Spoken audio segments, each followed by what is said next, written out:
things I want to talk about tonight.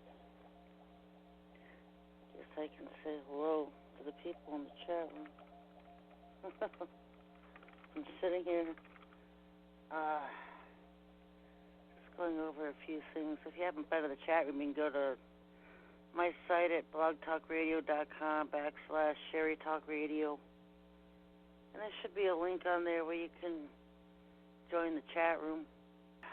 I don't know about you, but I was flipping through TV the other day, and I've been noticing this for a long time. It seems like one network will just start showing the Star Wars trilogies, all the Star Wars shows, one after the next. And, of course, I still haven't seen the last one yet, and there was something in there I'm supposed to see. I'm supposed to watch it. But they've been revealing info in the Star Wars trilogy for a long time.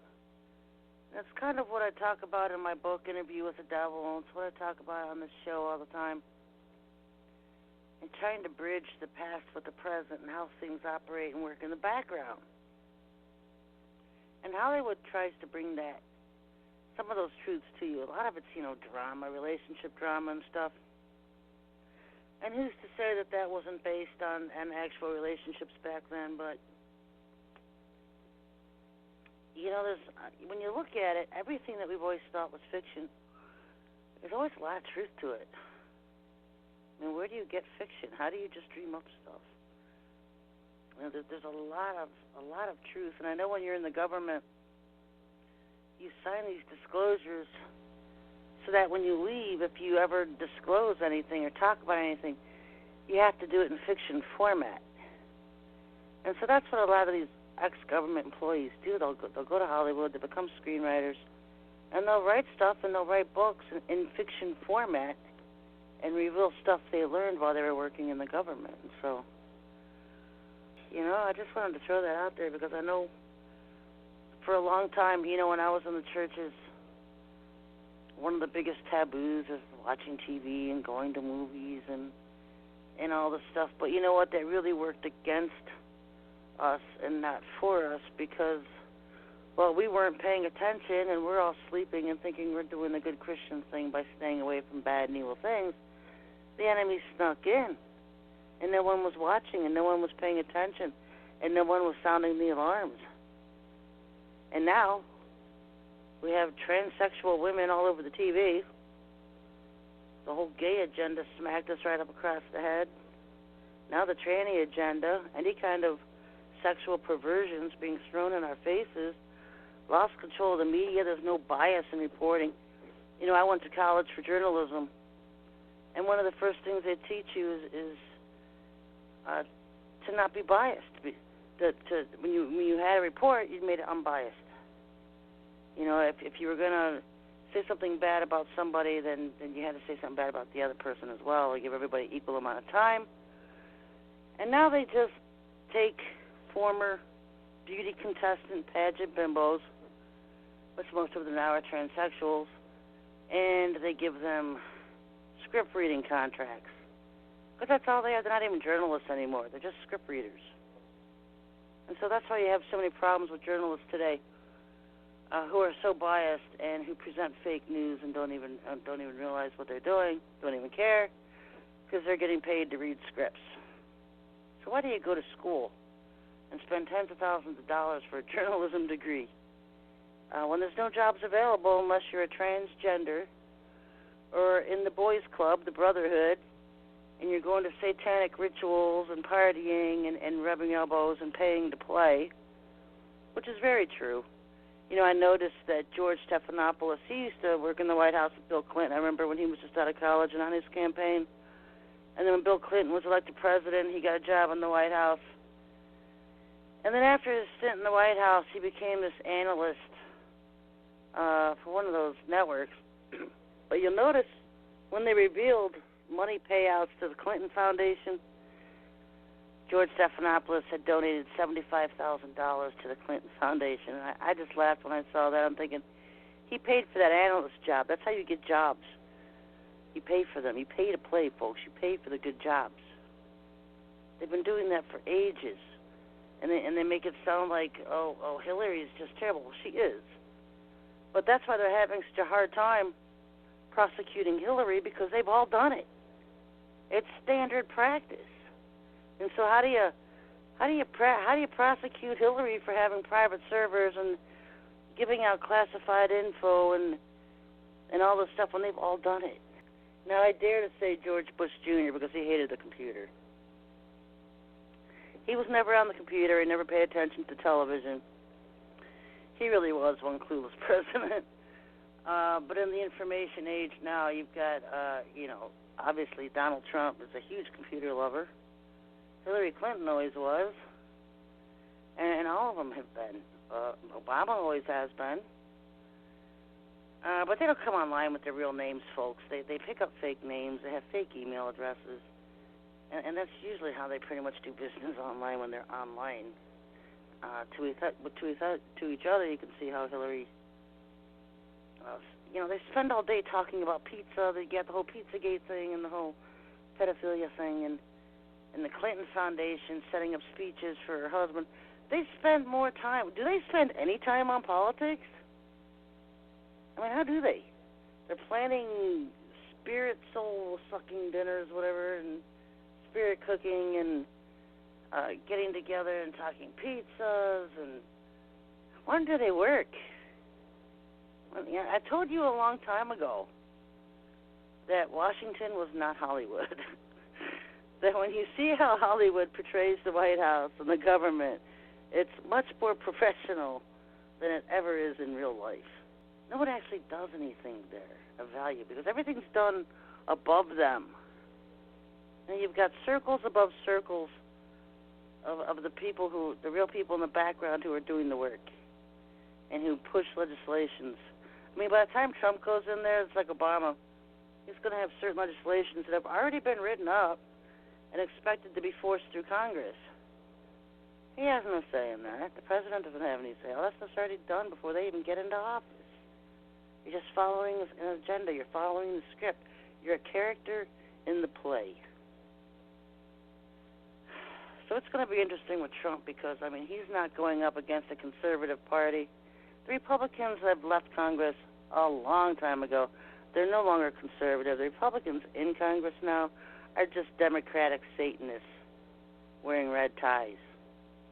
That's all they are. They're very, very, very liberal. They don't hold the conservative values. Christians don't have a party of representatives in this country. And so why they think they have one now, it just kills me. I mean, Lucifer, if you read my book, Interview with the Devil, he talks about how they have full control over all of these politicians at the local level on up. Before they even get voted in to D.C. now, they're vetted at the early stages, at the local stages. They're taken over and controlled at those stages. Because, see, back in the 80s, back in the 70s, and probably before then, they used to have these things where when they had elections, they would invite all the newbies, the freshman congressmen, to D.C., and they would have these welcome parties. And at these parties, they would basically tell them to sign the dotted line or die. And so they would sell their souls to Lucifer. And the ones who didn't would be killed and replaced. That was their welcome party to Washington, D.C. And so now they don't even have to have these parties because at the local level, they're pre-approved. They've already taken care of all that stuff before they even get approved to run for office. So you have to be approved to run to office. And they already know 4, 5, 6 years in advance at every election who's going to be approved, who's going to be allowed to run. That's how controlled they have it. We live in a total system of control. Everything, everyone is just a puppet on the string that's on the stage. You know, you look at now and it's Trump versus the CIA and all this drama going on. And you got Hillary claiming everyone's being paid for by the Russians. All this Russian drama. You know, Putin's been dead a long time. And all they do is come out with these good-looking, younger-looking clones of Putin, and he's run by Soros as much as Obama was. Take out the T in Soteros, and you have Soros.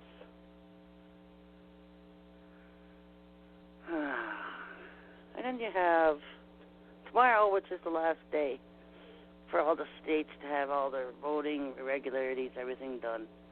Everything's supposed to be approved and ready to go for the Electoral College, and they're supposed to meet on the 19th and everybody vote in Trump as president. But what I noticed in a tweet from Trump, I don't even remember what it was about. I think it was something about China. Or no, he was congratulating Turkey on getting their government back. And he said, "So will America if I'm president." And he just tweeted that yesterday or something. So, and I noticed the language, if I become president. So even he knows that there's some kind of finagling going on and game playing going on to where he could be knocked out. Maybe it's just, they've always said it's a game. He was put in as a straw man to run against Hillary and lose. And then the wild card of the century, he won. Now the finagling starts, and for all intents and purposes, she's probably already dead. Her and Bill Clinton. The real one's been dead a long time. I'm talking about the clones now. They probably just have it turned off and sitting on a gurney because I don't know how they want to prop that charade up too much longer, having to pull out all these different fake Hillarys.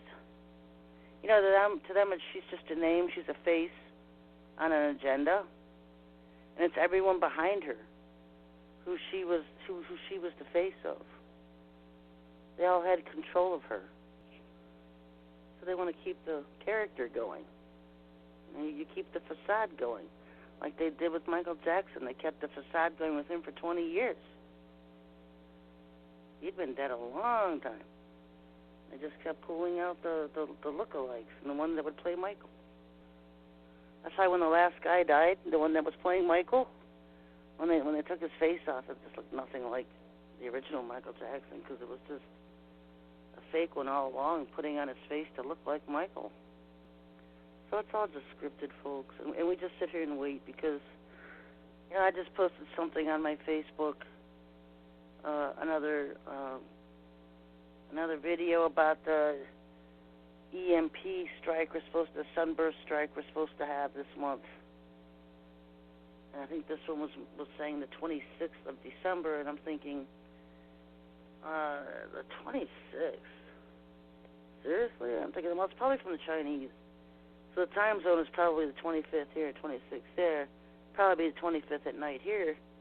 I know they want to do something on the 25th because they've always wanted to come in as the world's savior, and they've always celebrated the sun god Mithra's birthday on December 25th. They got the Christians hoodwinked thinking Yahushua was born on the 25th. They got all these pagan gods kind of combined on that date of the 25th. And Obama doesn't want to leave office, so he was threatening to pull down the electrical grid 2 weeks before Christmas, and that's this week. That would be sometime this week. If he gets his way, but I don't think he has the backing to do that.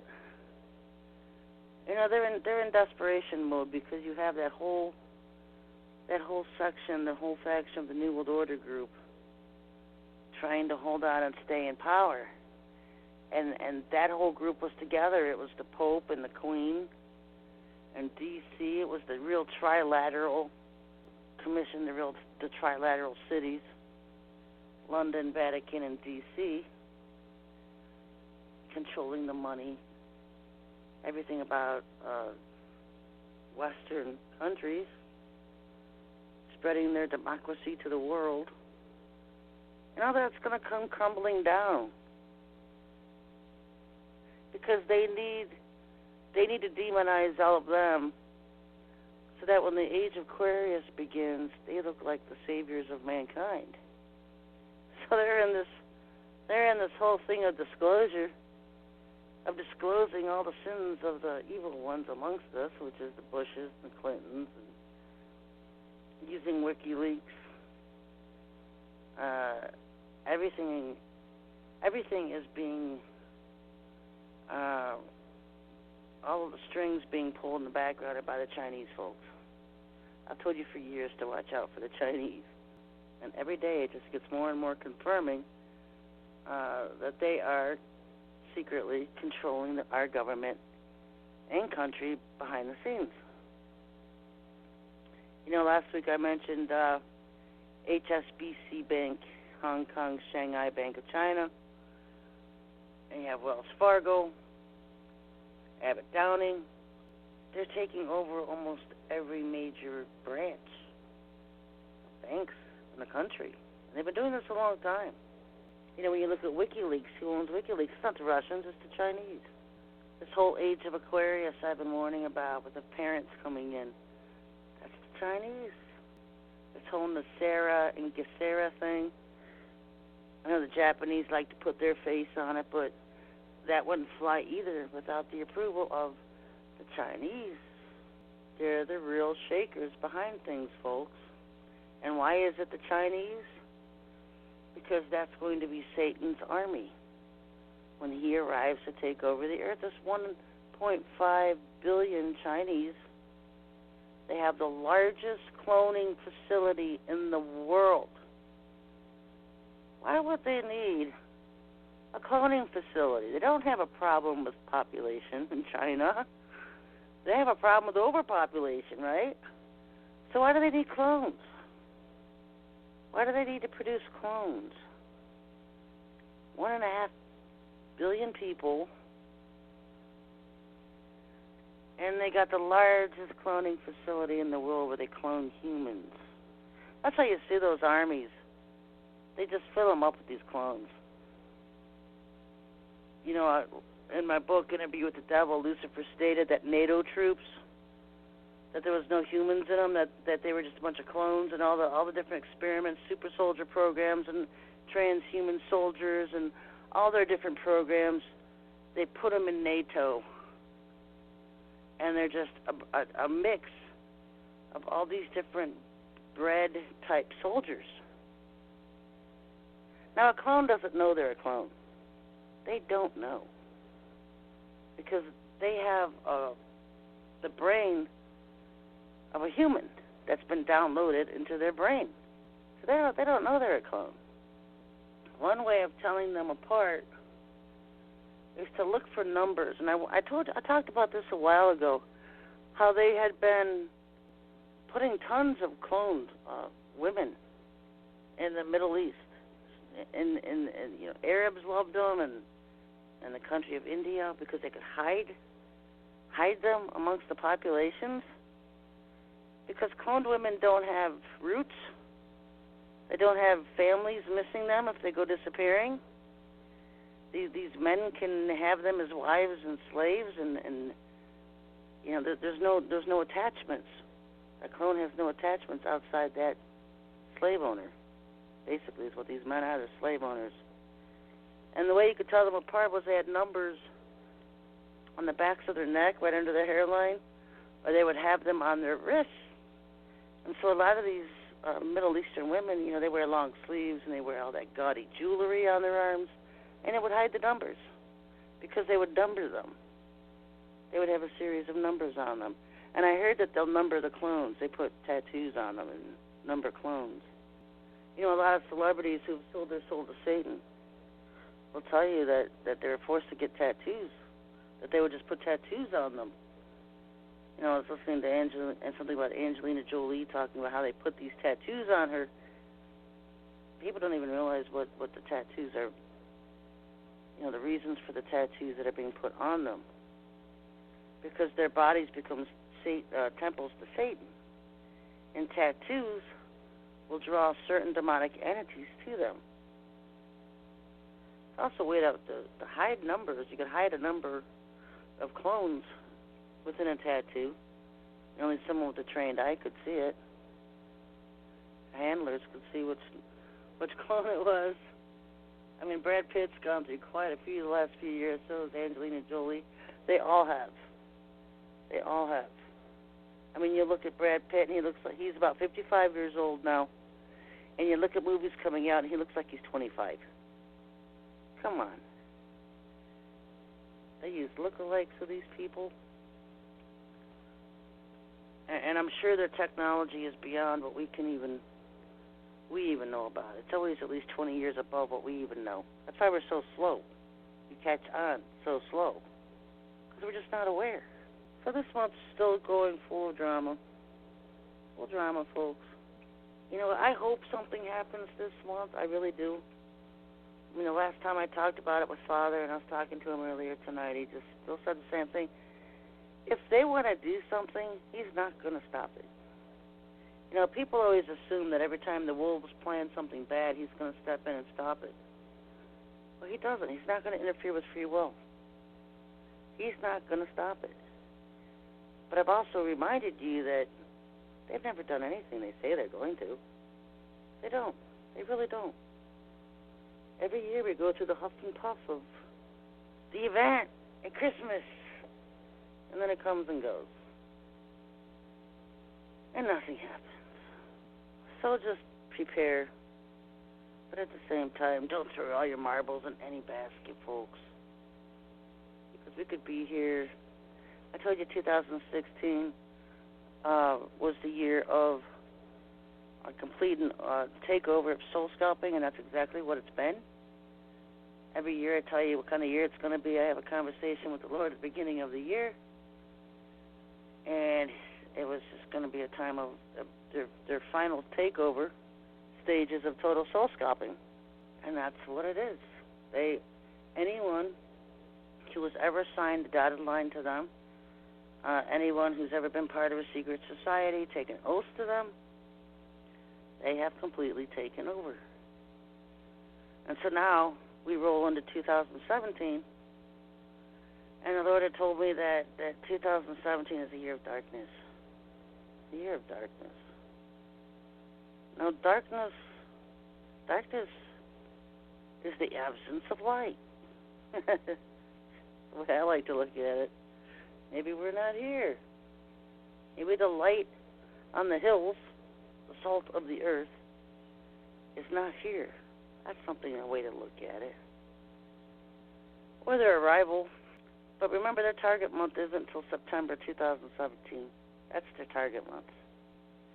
If they arrive before then, they'll take it, because then they're a little bit ahead of schedule. And I don't know how they can sit around and hang up in space when our orgone is decimating them, or pulling them out of the skies, or burning them, or crashing them. I don't know how much more they can take sitting around hanging out in space. Gives us more time to get orgone out, get some pipes up, some powerful hinges up, keep pulling them out of the skies. But next year is the year of darkness. And this year was going to be just a wild card year. Everything they wanted to pull off in September of 2015 and didn't, they were going to try, and they could have tried in 2016. And 2015 was all about CERN and opening gates. You know, all those rituals and stuff they were doing last year, and all the hidden meanings and symbolisms that seemed to go on for the entire month of September last year. It was all about gate openings and bringing in demons and the fallen. And so there really hasn't been a whole lot of rumblings about CERN this year. Seems like other things have just taken over precedence. But next year will be the year of darkness. And CERN, you know, like I've said before, they had this thing before. It's nothing new. It's nothing new. They had this on Nibiru before. Everyone wants to know what Nibiru is, and you know, I explain it in my book, Interview with the Devil, so I'll explain it again, because everything I say is free online somewhere. You can dig for it, you can just listen to the show. Nibiru, when Lucifer rebelled in heaven, the 1,000-year war, all of the people, all the angels that rebelled against him, you have to understand that at that time he had thousands of kids. I mean, he was breeding more like a rabbit. I mean, he had tons of kids. He was raping female angels. And there goes the illusions men have that there's no female angels. There's many thousands. And Lucifer was having a field day raping them. in particular, the way he got them to do it was that all the angels that wanted to work with Lucifer in the kingdom he was establishing during his fall, they would give to get. Same system he has now. Same system. If you want something, you have to give something up for it. And so they would give up their daughters, and he would rape them, and they would get positions in his government back then. Even today, amongst all the Satanists, they all know you have to give to get, and so they'll sacrifice their loved ones for success. They'll sign the dotted line. They'll take the oath and join the Illuminati.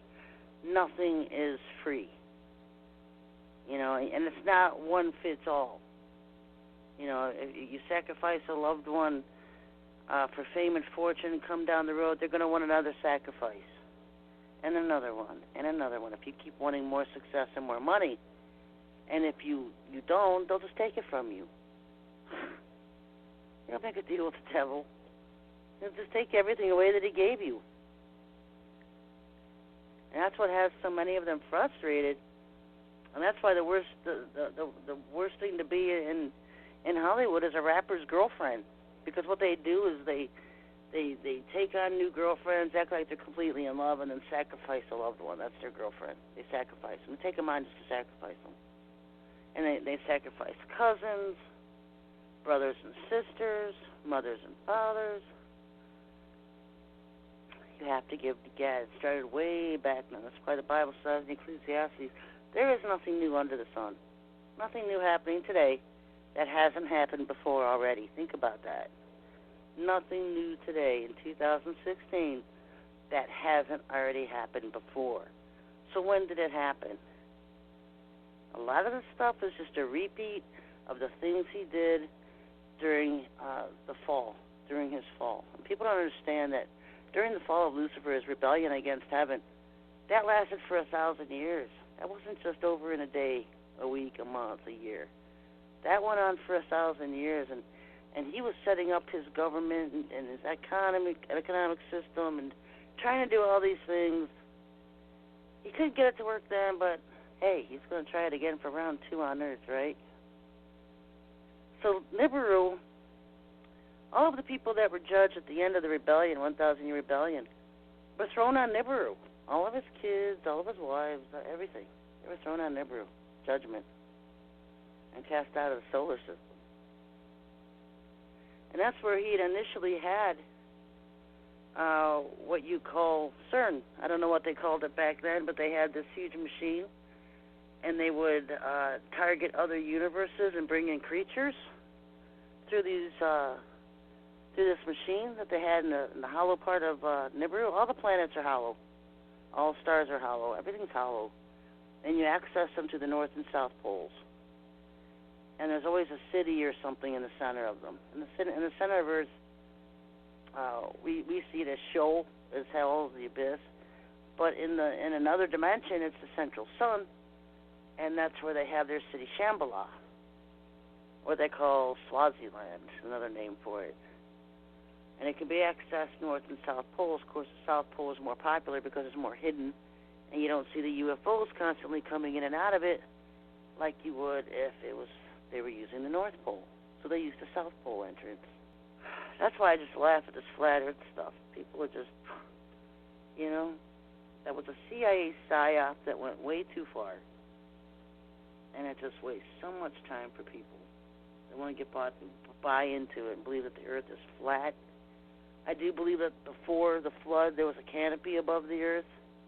But since the Earth fell in a fallen state, all of it was changed. It was changed. It was never a flat. It's always been a sphere. The Bible says it's circular. The Bible says it's a sphere. But at one time there was a canopy over it. And I believe after the flood that changed the whole atmosphere of Earth at that time after the flood. But I do believe that there's some kind of a cage over Earth that surrounds Earth. I've seen it too much in the Bible codes. There's some kind of cage, and of course the reptilians take credit for putting that up. But if they were the ones who put it up, then it's really just a detriment to them because they can't come in and out of Earth other than through portals like anybody else. So I think they're trying to take credit what they don't deserve. But they do have some kind of soul catcher machine that they used to have on the moon, and what they would do is grab souls of people that were dying and catch them before they went into the portals that lead down to hell, and they would recycle them on Earth to just be reincarnated. I think the only ones that this will work for is the fallen angels to begin with, because see, Lucifer has his own people that he has born on Earth to fulfill special roles and missions. He copied that off the Father, because the Father will put people on Earth to be born for special callings and missions. I don't think anybody can deny Yahushua was born on Earth for a special calling and mission. Jeremiah was put on Earth. He said before he was formed in his mother's belly, he knew him. He wasn't talking about every person who's ever been born on this planet he knew before they were born. He was talking specifically to Jeremiah, because Jeremiah was going to be born a prophet. He had a huge calling. And a lot of them, people, key players, people who have had huge roles on Earth in their lifetimes, were born with that specific calling and purpose put here specifically. That's why you can read my article, Angels in the Flesh, and I describe that.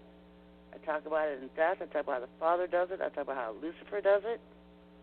He has his own fallen, born over and over here on Earth to play different roles through different people. And they also do that with the hybrids a lot, and that's why they're their own souls to begin with, so they just catch them when they die and then send them back to Earth to be reborn. That's how they do it. So another thing I want to talk about was I was talking about the Star Wars trilogy movies. I just want to paint a picture. You know, I hate hearing the occultic terms, oh, the Earth is a holograph, life is an illusion. You live in a matrix. You live in an illusion. Those are all occultic terms. And so I want just put pieces together that you can grasp of what life is really like. Because, you know, one of the things as a truth seeker, I always used to ask the Father was, what was it really like back then? What's it really like? What's it really like in the background? What's it really like? And those are the kinds of things I always seek from the Father, because that's what interests me. Or what did the church really believe before they were persecuted and Paul took over the church? What were they really preaching? What did they really believe? What was it really like back then? And you know what? It's eye-opening. It's eye-opening because when you grow up in the religious box, you tend to keep things in a nice little neat narrative, nice little box. But when you learn how things really are, it's kind of eye-opening. Kind of makes you step back and say, that's not what I always thought. Like one of the things I've been looking at lately was Israel itself. You know, you got 12, 13 tribes of Israel because the Levites weren't given land, and Joseph adopted his two sons, Ephraim and Manasseh. Altogether, totally, you have 14, but Joseph split his with his two sons, and the Levites didn't have it, so you still go back to the 12, I guess, because there's only 12 gates on the New Jerusalem of the apostles, and it's also 12 with the tribes of Israel. The Father's always meticulous with numbers. You know, it's numbers, and that's why the occult picked that up and do their own thing with it. But the Father seems to do so for mathematical and geometry reasons and frequencies and stuff like that, same kind of stuff they try to pick up. But when you look at it, how it really was, like I explained how when there were slaves in Egypt, that it wasn't the dark, white Jews over there now, Ashkenazis, playing Jews down. It was actually real Israelites. Or if you looked across the face of Europe and North and South America, those are the real Israelites from the past, being prisoners in Egypt. And who were the Egyptians? The long necks, the long elongated heads. I mean, those were descendants from Mars. And I explained how Maitreya, Lilith's son, would go on Mars, lived on Mars, and would create all these hybrid-type humans. And actually, they all came down to Earth and set up the ancient civilizations of Egypt. They were all from Mars. They were hybrids created by Lilith's kids, Maitreya in particular. That's how when he arrives, he has that elongated head, and he wears that turban, Arab turban, chic turban, to hide it. He's got this big elongated old age because he induced himself with so many chemicals that he just messed up his own head. But that's how they did it with the ancient Egyptians, and they were the ones that were enslaving Israel. And so they leave Egypt, and they're crossing the desert, and they keep getting in trouble for, attitude and anger and not doing things the Lord's telling them to do, and so they get stuck swirling around the desert like being in a toilet for 40 years. Well, a lot of them took off. They didn't stay.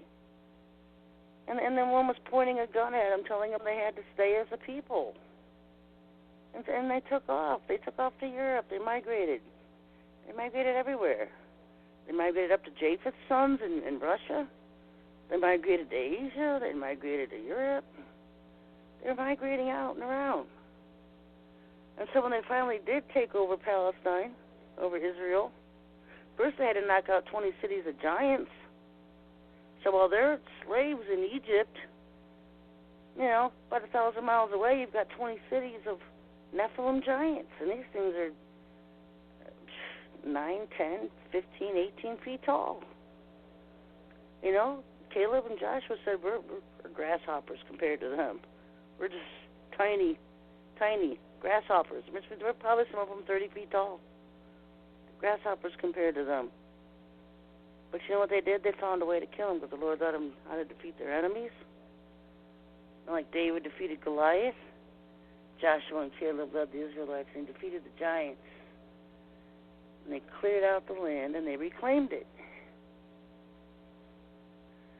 So then you fast forward. Fast forward to the time of Solomon's reign. David had become king of Israel. Israel started to become a wealthy nation, became extremely wealthy under Solomon. Solomon built the temple. It wasn't David who built the temple, it was Solomon. And Solomon was, along with David, they were, they had 500, 1,000 wives. They had probably whole cities full of kids. They had huge families. But Solomon was he was a ladies' man. And he got the eye of Lilith, the one who'd been banned off Earth, who always came back, Lilith, Adam's first wife. And he had offspring with Lilith. She had them in space. She didn't have them on Earth. She had her kids with Solomon in space. And that's why I kept seeing Solomon in the Bible codes in relation to not just Masonry here on Earth and occultic secret societies and witchcraft, because it was all from him, because he was the most knowledgeable man on Earth. He'd written everything down. And Lilith got that info from him. She took the book that he had written on charms and demons and their names and how to call them up. He taught her all that stuff. And, of course, she took it and ran with it and started the whole witchcraft thing and made herself a mother goddess and, started all this mother goddess worship on Earth and stuff for herself and for Lucifer. And, he's like split in the middle. Did a lot of good things for the Lord and then also helped Satan practically build his own kingdom on Earth with how he was going to run it, giving them all the knowledge that he had. Plus, he had offspring in space, because I always asked, Father, who would the tall grays come from? Who are they from? Because you get into the progeny of who's what and where and who came from what. The tall grays. Now, the tall grays hide because they want everybody to see the small grays. And the small grays are like 3 feet tall. Everybody's seen pictures of those. They're in movies. I think E.T. was actually some kind of a middle-sized gray. I don't know what that was supposed to be. But the tall grays are like 6, 7 foot tall. Those are the ones masquerading as Ashtar Command. That's Maitreya, Sananda, all the Ashtar commands. Who they masquerade on Earth as Ascended Masters now, and they're the Almond Eye races. They're the Almond Eye. Remember I told you Almond Eye was Lilith stuff, Lilith's kids? The Asian races, the Almond Eye, they're Lilith's kids. Her offspring on Earth were the Asian races. In space, all the aliens with the almond eyes are her offspring that she's raised in space. She had them in space because she's not a third-dimensional being. We're all third-dimensional beings here. She wasn't. She was created before Adam's fall. And when she and Adam were first created, they were created with wings. They were created like the angels, the Elohim that created them. And then when Lilith left Adam, she was judged, and you know they sought her for a time to come back to Adam, and she refused, and she had children with Lucifer, who became the Asian races. Lucifer raised them. Lilith was eventually banned off the earth, and she came back anyway, but she found ways through portals to get here. But the point of the story is she still had her somewhat of her pre-fall body. She was no longer like the angelic human when she was created. But see, when Adam fell and Eve fell, their bodies were changed to be retrofitted to Earth. They were given digestive systems, and they had to work for their food. They had to live on food and water. They needed all those things to sustain their bodies. They were given flesh bodies. When they were originally created, they had more like spirit bodies. Then when they fell, they were given flesh bodies. See, the Lord put Adam to sleep, remember? And he had to give him ribs, take a rib out to create Eve. So how was he going to have that with a spirit body? He had to change his body. You get into this stuff, and it's kind of fascinating, huh? Well, people listen to my show have heard this stuff before. But, you know, the whole Draco Empire was Lucifer. It's all Lucifer. You know, they portray him as Darth Vader, and they portray the white Jedis as the good people, the Jedis. The white hats today, New Agers, the white hats. A lot of times they call themselves Jedis. They consider themselves the good side. But you know what? It's still a side of evil. You have the bad side, you have the white side, you're still evil. Remember, I've always said, take the third side. You don't have to choose. Just because there's one coin and two sides doesn't mean you have to choose a side of that coin. Because on their coin, both sides are evil. You know, it's like white witchcraft and black witchcraft. Both evil. But the white agenda, the white hats, the Jedis, the Ascended Masters, they're the ones coming in and knock out the Draco Empire. And Darth Vader is representative of Lucifer because he's about 6'4", 270, and he was cursed as into being a black being when he had relations with Eve and got her pregnant, got in trouble. He was cursed to be black, and then he was cursed to be a reptile. So he's a black reptile, about 6'4", 270-pound black reptile. That's Lucifer. All these reptilians on Earth, all of his people were cursed at the same time to be reptiles. And so all the former angels that had come to Earth with him had set up shop in Samaria. And you always hear about the ancient Sumerian civilizations and how high-tech, and that's all true because they were fallen angels. They were angels. They set up shop in Samaria and over there by the Persian Gulf when the Garden of Eden stuff was going on. And that was over in the Gulf of Eden. See, they weren't too far apart from each other. That's why Lilith took her kids over there. They raised her kids, and before she left, she had about 6 or 7 little Asian kids with Lucifer. And Eve had children with Lucifer, too. She had 10 kids with Adam, and then she left and had about 7 kids with Lucifer. That's where the Indian race is from.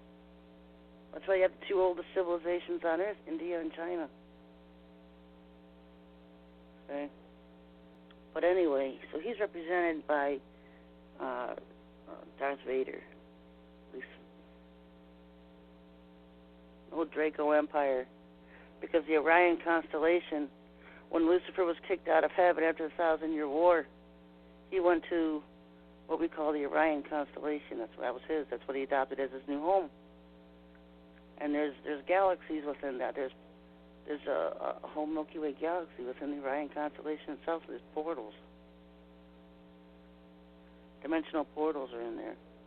It used to be called Halayan. His angel name was Halael. He originally called Orion Halayan. It was eventually over the years changed to Orion. When the Lord recreated Earth, set up Adam and Eve in the Garden of Eden, he came down to Earth to corrupt the Father's creation here on Earth. Brought his people with him. Not all of them. There's obviously still a lot of reptiles and Dracos in Orion. But if you want to think of a Draco Empire, that's it. It's all the former angels, the reptiles now. With them are the Anunnakis, the Nephilim, there's tall whites, the grays, the tall grays are with them, the small grays. There's many that have crossed sides. Like I said, little kids, tall grays don't really like the reptilians, but there's a lot that they double cross and join different sides. But on Earth, what dominates America is the worst of the alien species. There's like 200 alien species. The worst of the worst dominate America and Europe. And that's the reptilian Draco Empire. Because they're the ones who like to kidnap, abduct, torture, and eat mankind. They're the ones who think humans are food.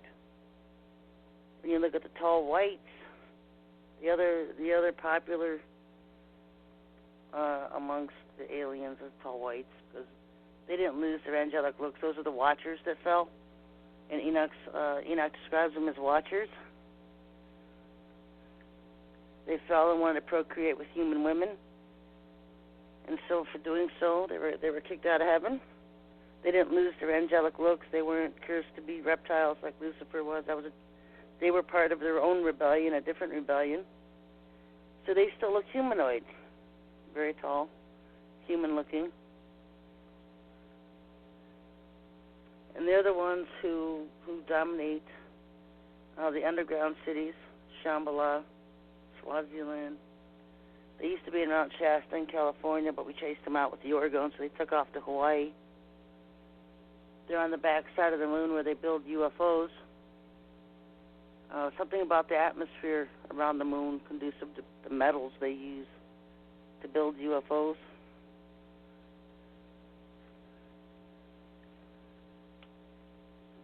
A lot of people saying, "Oh, it's the tall whites that control our government." They're around, but it's mostly the Dracos, reptilians. They're vegetarians for the most part, the tall whites. Like I said, the Dracos are the only ones who eat humans. The reptilian empire, they eat humans. We're on the food chain. They're on their food chain. And so we're at war with them folks. And that's who the Orgone is burning and crashing and pulling out of the skies. That's why I started this Orgone war. Tear down the strongholds of Lucifer. You go after his empire. Above, below, and on the earth. Orgone does it. When I asked the Father what we needed to do to destroy him, he led me to the Orgone. It's an energy war. What I find interesting is that some of these La sites, we'll talk about Aetheric Warriors, Aetheric. They spell it Ether that way, Aetheric Warriors, which are Orgone Warriors, because Orgone produces and emits ether energy. And so it's funny how they put their own spin on who and what these Aetheric Warriors are. But I know what it is. I know who they are. They've got their interpretations all wrong, but who's the ones producing ether energies, destroying them?